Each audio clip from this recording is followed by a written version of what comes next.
Assalamualaikum warahmatullahi wabarakatuh. Perkenalkan, nama saya Muhammad Sirojudin Habibullah.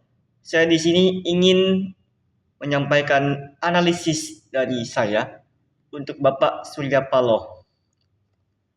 Nah, Bapak Surya Paloh sendiri adalah sebagai Ketua Umum Partai Nasdem dengan latar kepemimpinan tokoh nasional di bidang media, organisasi, dan politik. Sebelum beliau mendirikan Partai Nasdem, beliau ini dikenal sebagai pendiri Media Group atau Metro TV dan pernah aktif di Partai Golkar. Pengalaman ini membentuk gaya kepemimpinan beliau yang visioner, komunikatif, dan strategis.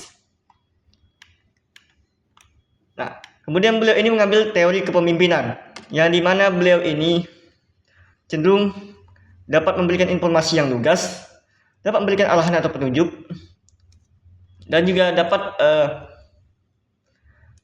memberikan partisipasi dalam partai maupun mengambil keputusan yang tepat dalam politik. Contohnya, gaya kepemimpinan beliau yang karisma personal yang mampu mempengaruhi kader dan simpatisan melalui gagasan yang besar dalam perubahan politik, visi yang ideologis yang kuat, mengusung slogan gerakan perubahan sebagai identitas umum Partai Nasdem.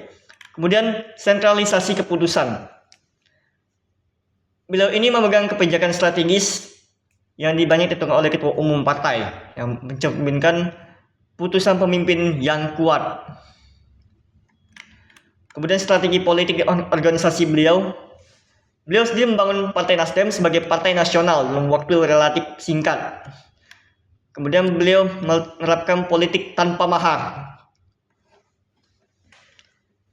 yaitu politik yang tanpa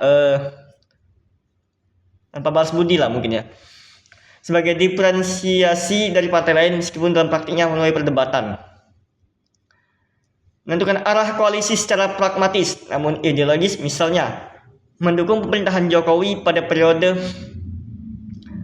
2014, kemudian mengusung Anies Baswedan pada Pilpres 2024. Nah, komunikasi politik beliau atau komunikasi organisasi beliau itu lebih menekankan retorika, nasionalisme, dan restorasi yang konsisten, dan juga memanfaatkan media sebagai sarana penyampaian pesan politik atau agenda setting.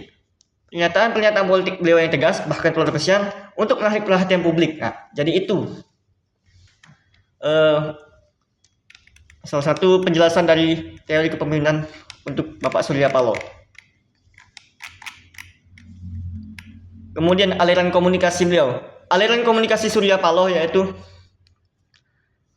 beliau lebih menekankan komunikasi ke bawah atau downward communication yang bentuknya sebagai instruksi politik, penegasan sikap partai, arahan strategi koalisi dan pencalonan, serta penanaman ideologi gerakan perubahan dan restorasi Indonesia. Contohnya, dalam keputusan dukungan capres dan cawapres, beliau sendiri mencalonkan Anies Baswedan sebagai perwakilan Partai Nasdem untuk Pilpres 2024 kemarin.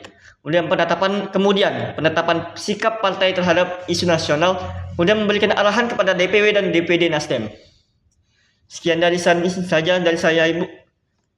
saja dari saya. Saya akhiri.